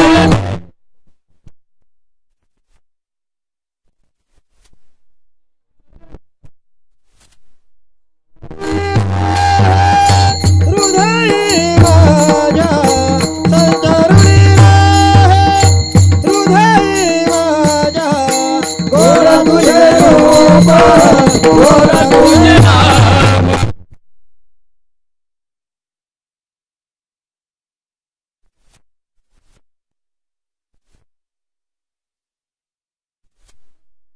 महाराज विठू माऊली हाची वर देई संचरुणी राई हृदयी माझ्या मला हा वर दे काय वर मागितलाय हो तर संचार कर कुठे संचार कर माझ्या हृदयामध्ये तू संचार कर आणि माझ्या हृदयामध्ये तू राह कोणाला सांगितलंय विठू माऊली हाची वर देई इथे काकुळतीची भाषा वापरले मग असे बोलल्याप्रमाणे आपण आपल्याला जर कोणती वस्तू पाहिजे असेल तर तिथे प्रेमाने काकुळतीने जर मागितली तर ती वस्तू निश्चितच मिळते आणि जेवढी आपण मागतो त्याच्यापेक्षा मला तर वाटते जास्त मिळते म्हणून सांगतात संत की विठू माऊली हाची वर देई संचरुणी राही हृदयी माझ्या मग वर मागितलंय मग काय मागितलंय वर मागितलंय की हाच वर दे की माझ्या हृदयामध्ये तू राह पण वर मागण्यासाठी आपली तेवढी पात्रता देखील पाहिजे बाबा मग ती पात्रता म्हणजे काय कोणतं मोठं शिक्षण घ्यायचंय का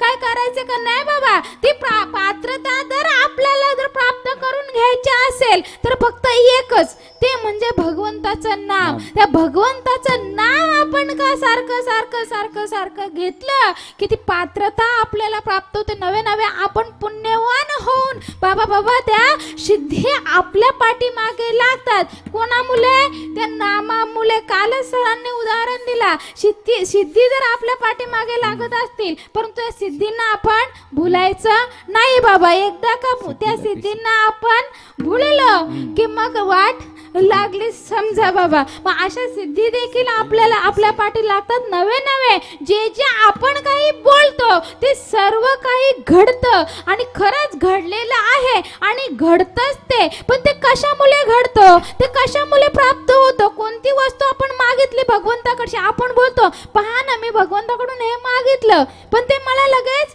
मिळालं मग कशामुळे मिळालं तर ते कशामुळे मिळालं तर आपल्या भक्तीमुळे ती वस्तू आपल्याला मिळत असते मग आपल्याला जर काही साध्य करून घ्यायचं असेल नवे नवे आपल्याला जर कशाची जर प्राप्ती करून घ्यायची असली तर दुसरं तिसरं सर्व भानगड सोडून द्यायची आणि फक्त त्या भगवंताची भक्ती करायची त्याचं भजन करायचं त्याचं नाम आपण घ्यायचंय बाबा आता जो नाम घ्यायचंय तो नाम कोणता घ्यायचंय आपण मुखामध्ये घेतो रामकृष्ण हरी गोविंद हा मुखामध्ये घ्यायचं नाम आहे हा वैखरीचं नाव आहे बाबा हा तर घ्यायचंय परंतु परेचा जो नाम आहे बाबा तो आपण घ्यायचंय का घ्यायचंय आपला गुरु कुठे मिळेल तो तर गुरूंकडे मिळेल आपल्या गुरुंना शरण जायचंय आणि गुरूंना ते विचारायचंय कारण की जो आपल्याला जी वस्तू पाहिजे ते गुरुकडे असते गुरु देते ज्ञान ज्ञानी आत्मदर्शन दर्शनी समाधान आती जैसे बाबा ते गुरूंकडे मिळतं आणि गुरु ते देतात देखील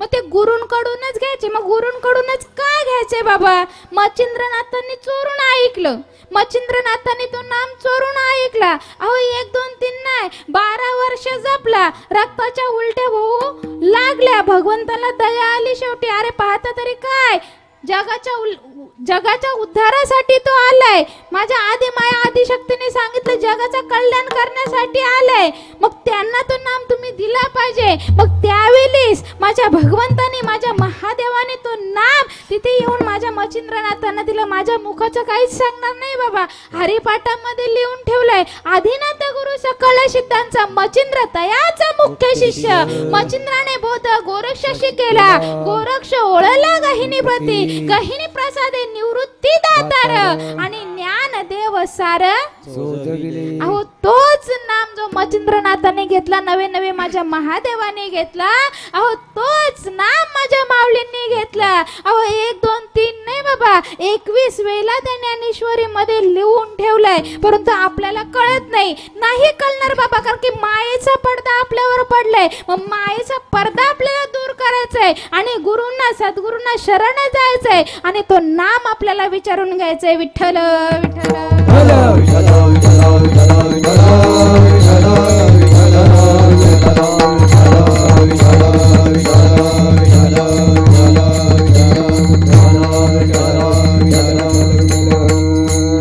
आणि मग एकदा का तो नाम आपल्याला माहित झाला का त्या सर्व सुखाची प्राप्ती आहेच बाबा. आणि त्या सर्व सुखाची प्राप्ती कुठे असेल आणि ती कशी आहे ती तुकोबरायांना कळाली बाबा. तेच महाराज तुका म्हणे काही न मागोणे का, तुका म्हणे काही न मागोणे का,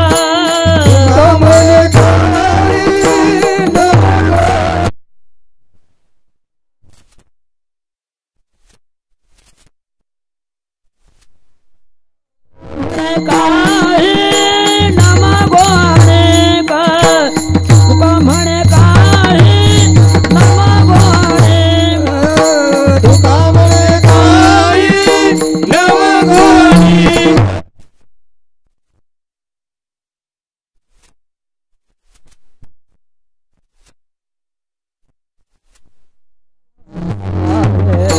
तुझे पायी सुख सर्व आहे, गोड तुझे रूप, गोड तुझे नाम, गोड तुझे रूप, गोड तुझे नाम. तुझे पायी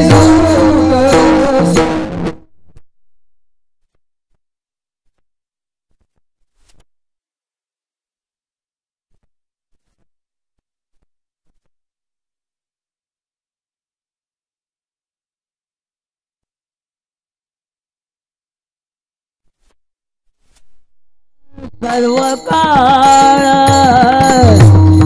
देई माझं प्रेम सर्व काळ.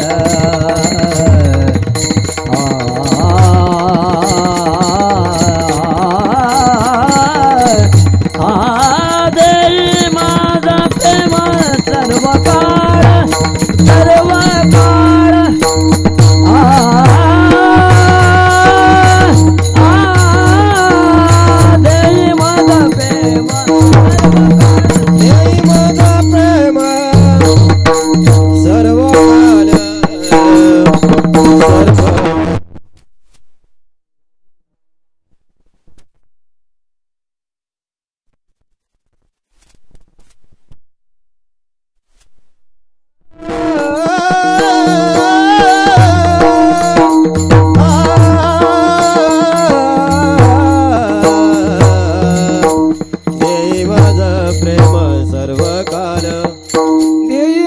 प्रेम सर्व काल.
माझ्या भगवंताच्या पायाजवळ सुख आहे, परंतु ते आपल्याला कळत नाही बाबा.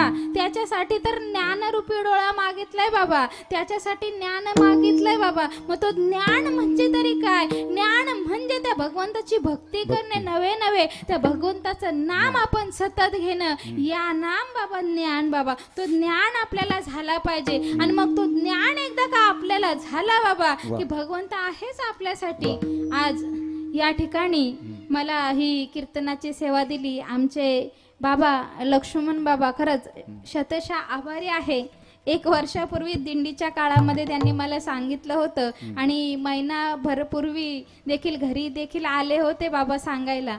त्यांची मी शतशः आभारी आहे. त्याचप्रमाणे या कीर्तनाच्या सेवेकरी आहेत सौ सुजाता फडके, सौ बेबी फडके, सौ संगीता फडके, सौ सुनीता पाटील, सौ वासंती म्हस्कर, या सर्व या कीर्तनाचे सेवेकरी आहेत, महिला मंडळ आहेत, त्यांची देखील शतशः आभारी आहे. त्याचप्रमाणे ग्रामस्थ मंडळ कोपरोली, ग्रामस्थ महिला मंडळ कोपरोली यांची देखील शतशः आभारी आहे. जर चुकून कोणाचं नाव उल्लेख राहिला असेल तर क्षमा असू द्यावी. आज या ठिकाणी मला कीर्तन करण्याची सेवा दिली. आज या कार्यक्रमाचे जे सेवेकरी आहेत त्यांची देखील शतशः आभार आहे. त्याचप्रमाणे या कार्यक्रमाला मोठा असा हातबोट लागतो तो माझ्या सरांचा, त्यांनी देखील ही सेवा दिली. सरांची देखील शतशः आभारी आहे. आमचे सुरेश महाराज असतील यांनी फोन केला, त्यांची देखील मी शतशः आभारी आहे. त्याचप्रमाणे जी आता ही लाईव्ह सेवा आहे आमचे कॅमेऱ्यावाले भाऊ, त्यांची देखील मी शतशः आभारी आहे. त्याचप्रमाणे 2 तास विना घेऊन आमच्या आई ते उभ्या आहेत. विना 2 तास घेणं काही खाऊ गोष्ट नाही बाबा, 15 मिनिटं घेऊन बघा तेव्हा कळेल. त्यांनी 2 तास विण्याची सेवा केली, त्यांची देखील शतशः आभारी आहे. त्याचप्रमाणे महिला मंडळ देखील कीर्तनाला साथ देण्यासाठी उभे आहेत, त्यांची देखील शतशः आभार आहे. त्याचप्रमाणे सर्व जे टालकरी जे माझे सर्व बाबा आहेत त्यांची सर्वांची शतशः आभारी आहे.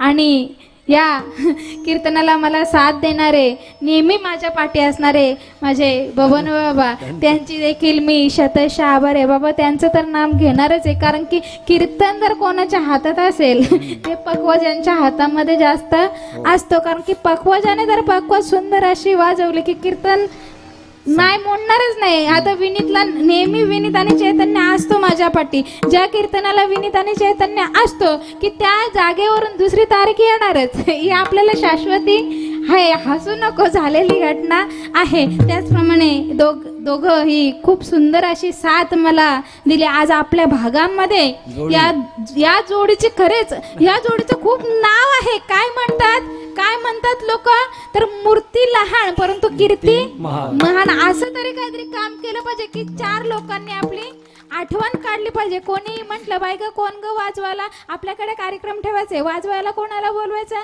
की दुसरं तिसरं कोणाचं नाव घेत. आता आपल्या भागामध्ये कितीतरी मोठे मोठे वाजवणार आहेत परंतु त्यांचं कोण नाव घेतं का नाही. त्या विनीतला आणि चैतन्याला सांगा म्हणे, बस काम होईल. आणि कशाचीच अपेक्षा नाहीये ना बाबा, कशाचीच अपेक्षा नाही. तुम्ही काही द्या अगर देऊ नका.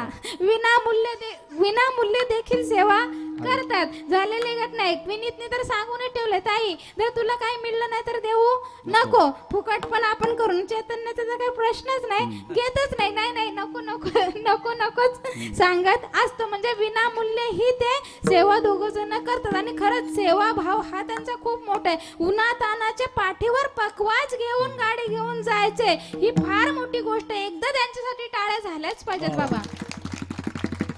आपल्याला नुसतं रिक्षामध्ये गाडीमध्ये बसून कीर्तन करायला जायला त्रास होतो, तर त्यांना तर वाजवायला जायचे. त्यांनी खूप सुंदर मला साथ दिली, त्यांची देखील शतशः आभारी आहे. आणि आज या कीर्तनाला खरंच साऊंड सिस्टीम आमचे मामा, आता 3-4 दिवसापूर्वी त्यांचा ऍक्सिडेंट झाला, त्यांच्या पायाला 5 टाके पडलेत तरी देखील सेवेला ते आले आणि खूप सुंदर अशी साऊंड सिस्टीमची त्यांनी सेवा दिली. त्यांची देखील शतशः आभार आहे.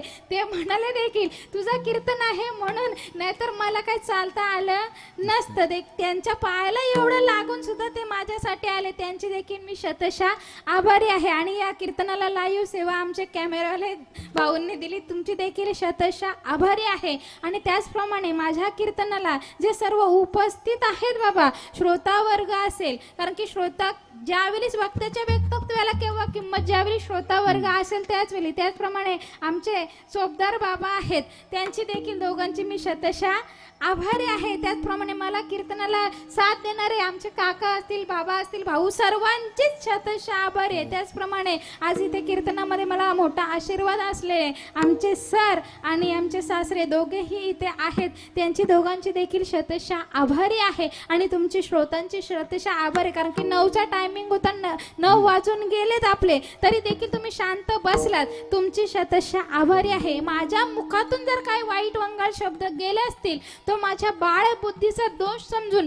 तुमचीच लेख इथे उभी राहिली असं समजून क्षमा करा. आणि जे काही बरोबर असेल ते माझे गुरुवर्य जगदीश महाराज पाटील, गणेश सर, त्याचप्रमाणे लक्ष्मण महाराज मोहकर, शिवाजी महाराज पाटणकर यांचा असलेला कृपा आशीर्वाद आणि माझ्या पाठीशी माझा भक्कम असलेला आशीर्वाद म्हणजे माझे पंजोबा गोमाजी बाबा गायकर, ज्यांनी आपल्या भागातली पहिली पताका आळंदीला नेली, ज्यांनी पहिली पताका पंढरपूरला नेली, अभिमानाने सांगेन त्या गोमाजी बाबांची मी पणती, त्यांचा लागलेल त्यांच्या कुळामध्ये जन्माला आले आणि हा परमार्थ मला मिळाला, अभिमानाने सांगेन त्यांची मी पंथी, त्यांचा असलेला मला आशीर्वाद, त्याचप्रमाणे तुमचा सर्वांचा असलेला आशीर्वाद.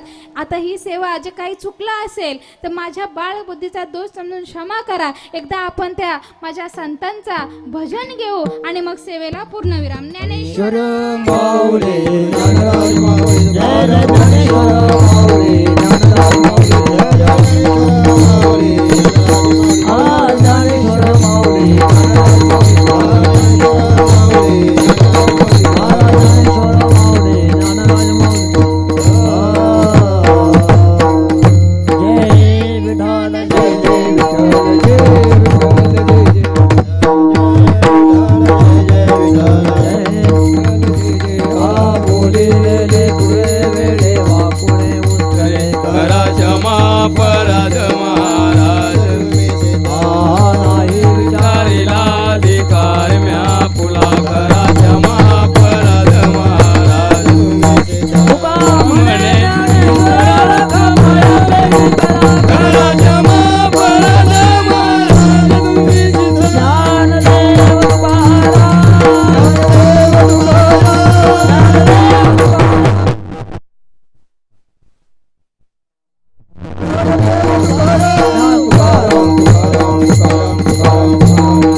श्री ज्ञानदेव पंढरनाथ भगवान की माऊली ज्ञानेश्वर महाराज जगद्गुरु तुकाराम महाराज पार्वती पते हर हर बजरंग बली की जय. आताच्या ठिकाणी आजचे नियोजित कीर्तनकार